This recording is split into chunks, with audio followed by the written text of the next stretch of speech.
اللہ الرحمن الرحیم۔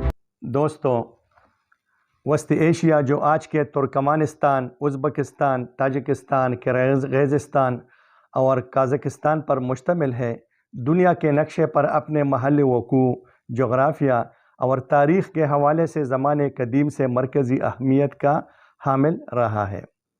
یہ خطہ روس، یورپ، مشرق وسطیٰ، جنوبی ایشیا اور چین کے وسط میں واقع ہونے کی وجہ سے دنیا کے ان اہم ترین خطوں کے مابین تجارتی اور ثقافتی رابطوں اور فوجوں کی نقل و حمل کے لیے گزرگاہ کا ایک ذریعہ رہا ہے۔ زمانے قبل از مسیح سے لے کر اب تک یہ خطہ دنیا کے تقریباً تمام بڑے سلطنتوں، مثلاً خسرو اعظم، سکندر اعظم کی یونانی سلطنت، باختری یونانی سلطنت، ایرانی سلطنت، اسلامی خلافت، منگول امپائر، زارسٹ رشیا اور سوویت یونین کا حصہ تھا۔ سامانی ریاست، سلطنت خوارزم، خیوا، بخارا اور خوجن اس خطے کی مشہور مقامی ریاستیں گزری ہیں۔ چونکہ وسطی ایشیا کا زیادہ حصہ دریائے آمو یا اوکسس ریور کے شمال مشرق میں واقع ہے، اس لیے عرب اور ایرانی اس خطے کو ماوراء النہر اور یورپ والے اس کو ٹرانس اوکسیانا کے نام سے جانتے تھے، جس کا مطلب ہے دریائے آمو کے اس پار کا علاقہ۔ وسطی ایشیا کا خطہ اسلامی تہذیب و تمدن کے حوالے سے انتہائی اہمیت کا حامل رہا ہے۔ علم حدیث کے دو مشہور ترین ائمہ کرام، امام بخاری اور امام نسائی کا تعلق اسی خطے سے تھا۔ سمرقند و بخارا اسلامی تہذیب و تمدن کے اہم ترین مرکز تھے۔ ابن سینا، الفارابی، محمد بن موسیٰ الخوارزمی جیسے نامی گرامی مسلمان سائنسدان اور فلسفی بھی اسی خطے کے پیداوار تھے۔ اسٹریٹجیکلی انتہائی اہمیت کا حامل یہ علاقہ 19ویں صدی میں اس وقت کے دو عظیم عالمی طاقتوں برٹش انڈیا اور زارسٹ رشیا کے مابین گریٹ گیم کا ایک اکھاڑا رہا۔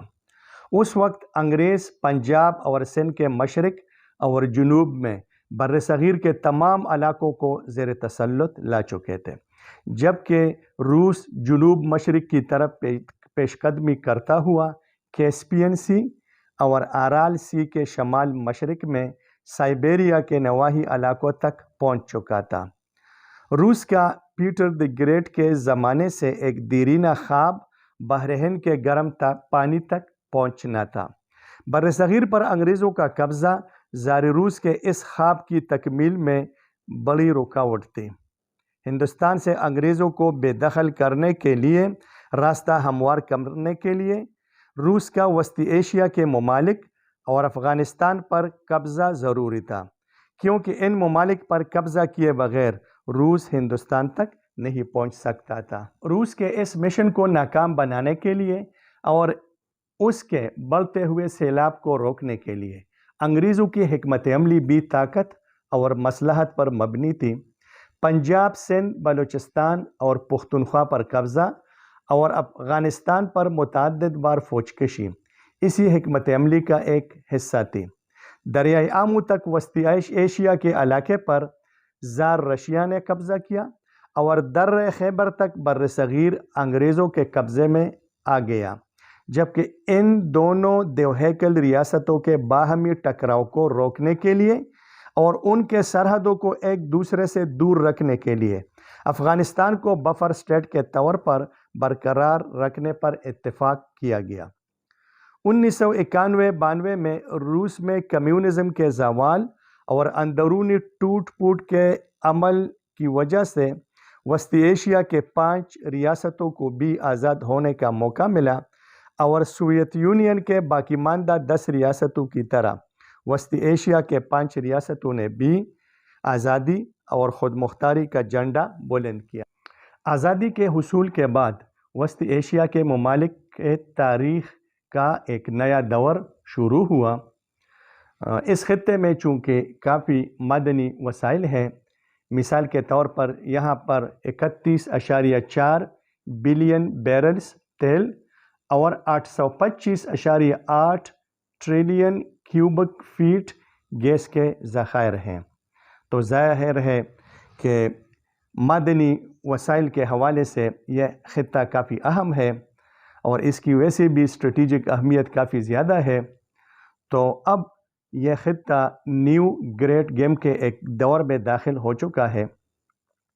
اگرچہ یہ ممالک روس سے آزادی حاصل کر چکے ہیں، مگر صدر پوٹن کے برسر اقتدار آنے کے بعد روس ان ممالک پر اپنا اثر و رسوخ برقرار رکھنے اور سیاسی و اقتصادی لحاظ سے ان ممالک کو ماسکو سے جوڑے رکھنے کے لیے ہر حربہ استعمال کرتا رہا ہے۔ چائنا ان ممالک کی خام مال تک رسائی اور تجارتی منڈی کے حصول کے لیے ان ممالک کے ساتھ قریبی تعلق کو انتہائی اہمیت دیتا ہے۔ یہ ممالک زمینی تجارت کے لیے چائنا اور یورپ کے درمیان راستے کا کام بھی دے سکتے ہیں۔ ان ممالک میں روس اور چائنا کا اثر کم کرنے کے لیے امریکہ اس خطے میں خاص دلچسپی رکھتا ہے۔ پاکستان کے لیے بھی وسطی ایشیا انتہائی اہمیت کا حامل ہے۔